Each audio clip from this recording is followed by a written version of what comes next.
Votre grand journal du soir sur Europe 1 avec Nathalie Lévy. Et Nathalie, place à l'interview politique. Avec Aurélie Herbemont et votre invité ce soir dans ce studio, Olivier Dussopt, secrétaire d'État auprès du ministre de l'Action et des Comptes Publics. Bonsoir Olivier Dussopt. Bonsoir.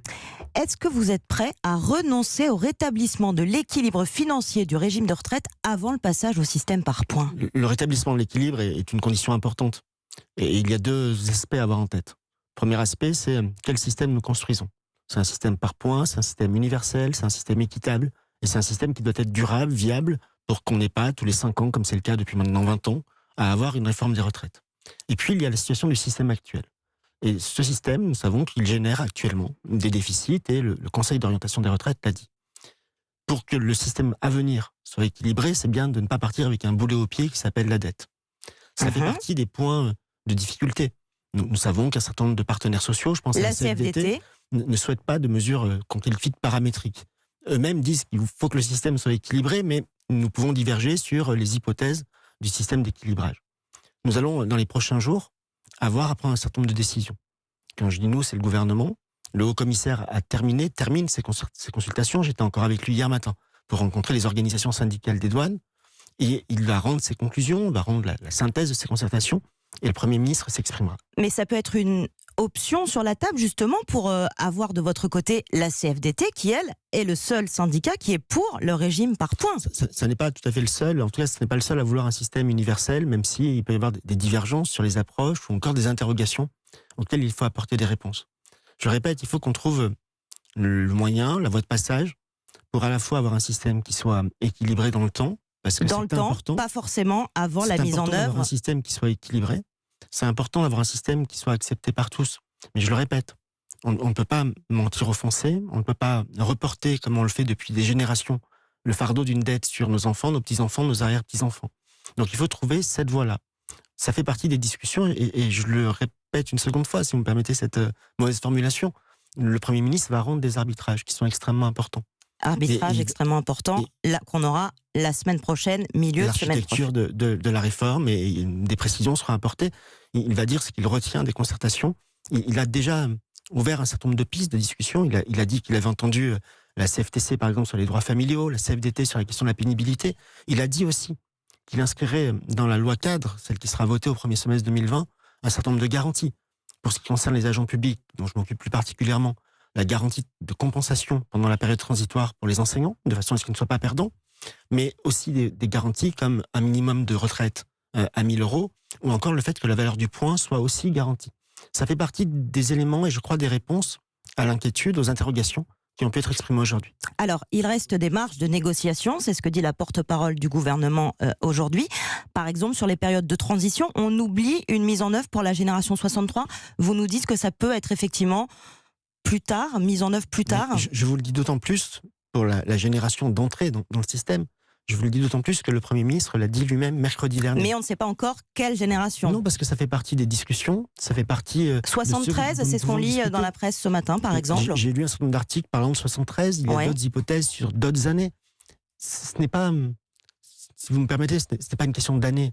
C'est pas une négociation, on dit 72, 73, ça intéresse 67. les gens de savoir à quel âge ils basculeront dans le nouveau système. Évidemment, mais ça fait aussi partie des espaces de discussion qui sont ouverts. De la même manière que le Premier ministre a aussi dit que nous allons vers un système universel, ce que j'appelle moi la maison commune des retraités, un système où lorsque vous cotisez 1 €, vous avez le même rendement en tenant compte des suggestions, en tenant compte de la pénibilité, mais un système qui soit juste. Sauf qu'aujourd'hui, on part de 42 systèmes différents. Des systèmes différents et des systèmes injustes. Et quand on part de 42 points de départ différents et qu'on va vers un point d'arrivée commun, c'est bien de penser des transitions qui soient un peu différenciées, un peu différentes, parce que par définition, on n'a pas le même chemin à faire. Selon les secteurs. La mobilisation d'aujourd'hui, on a vu beaucoup de monde dans la rue, les transports largement bloqués côté RATP et SNCF. Combien de temps vous pensez que les Français vont devoir endurer ces blocages ? La mobilisation est importante et elle est à la hauteur de ce que nous attendions. Dans le secteur public, pour les 3 versants de la fonction publique, on a un taux de grève d'à peu près 25-26%, ce qui correspond peu ou prou, un tout petit peu moins, à ce qui avait été connu en 2010. Ça n'est pas un raz-de-marée, mais c'est une mobilisation qui est forte. Et qui est forte, qu'il faut reconnaître avec l'expression d'un message. J'ai entendu que les organisations syndicales du secteur des transports avaient annoncé la reconduction de leur grève jusqu'à lundi. La RATP. À titre personnel, je trouve que c'est loin et que les Français, les usagers, gagneraient tous à ce que les métros, les RER, les trains circulent et que tout le monde puisse aller travailler et vaquer à ses occupations. Je souhaite que ce soit le plus court possible. Et j'ai la conviction que les arbitrages, les décisions qui seront annoncées par le Premier ministre apporteront ces réponses-là. Quelle garantie vous pouvez apporter, vous, aux fonctionnaires, 21% de grévistes dans la fonction publique, quelle garantie vous pouvez leur apporter 21% à midi et un tout petit peu plus ce soir. Quelle garantie vous leur apportez pour leur retraite ? Je leur garantis qu'ils ne seront pas les perdants du système. Aujourd'hui, les fonctionnaires ont des règles de calcul de la retraite qui sont particulières, notamment sur les 6 derniers mois. Ce qu'on oublie souvent de dire, c'est que la retraite des fonctionnaires ne tient pas compte, ou quasiment pas compte, c'est vraiment très marginal, des primes, et les primes représentent une part importante de leur salaire. Donc certes, on dit les fonctionnaires ont un taux de remplacement à la retraite qui est assez important. Sauf qu'il est important par rapport au traitement indiciaire, sans tenir compte des primes. Nous avons déjà dit qu'avec cette réforme, nous allons intégrer les primes dans l'assiette de cotisation. Ça, c'est sûr, c'est un engagement formel. Nous l'avons dit, c'est une préconisation du rapport Delvoye, et ça participe pour nous de l'universalité. Il faut savoir qu'aujourd'hui, quand on parle des fonctionnaires, en moyenne, et c'est une moyenne avec des écarts énormissimes, mais en moyenne, les primes représentent 23% de la rémunération d'un fonctionnaire. Ça veut dire que 23% de la rémunération des agents publics ne compte quasiment pas, on peut même dire que ça ne compte pas pour leur retraite. Demain, ça va compter. Et c'est évidemment une bonne nouvelle pour le calcul du niveau de la pension. Après, ça nous invite, ça nous oblige même, à traiter des situations plus particulières. J'ai évoqué tout à l'heure les enseignants. Les enseignants, justement, Jean-Michel Blanquer dit que pour garantir leur retraite, les rémunérations vont augmenter. Il a raison. Vous avez trouvé de l'argent magique à Bercy ? Il a raison, puisque les enseignants ont une situation particulière, puisqu'en moyenne, ils ont entre 6 et 9% de primes, contre 23 en moyenne ailleurs, et certains enseignants ont même aucune prime dans leur traitement. Pour accompagner les enseignants, ça n'est pas brutal, ça n'est pas d'un coup, c'est de regarder quand est-ce que la réforme se met en œuvre.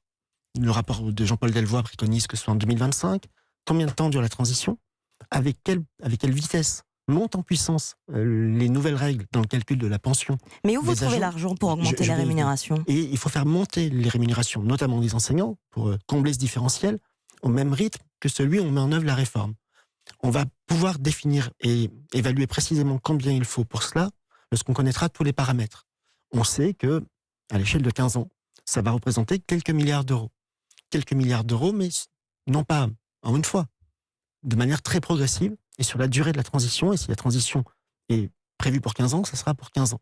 Donc il faudra qu'on trouve ces moyens-là, c'est un engagement. Et oui, vous allez les trouver comment ? Parce que c'est beaucoup. C'est beaucoup, mais nous savons aussi financer nos priorités. Et ce gouvernement, je suis rattaché au ministère du Budget, ça tombe plutôt bien. Ce gouvernement finance ses priorités. Nous finançons la suppression de la taxe d'habitation.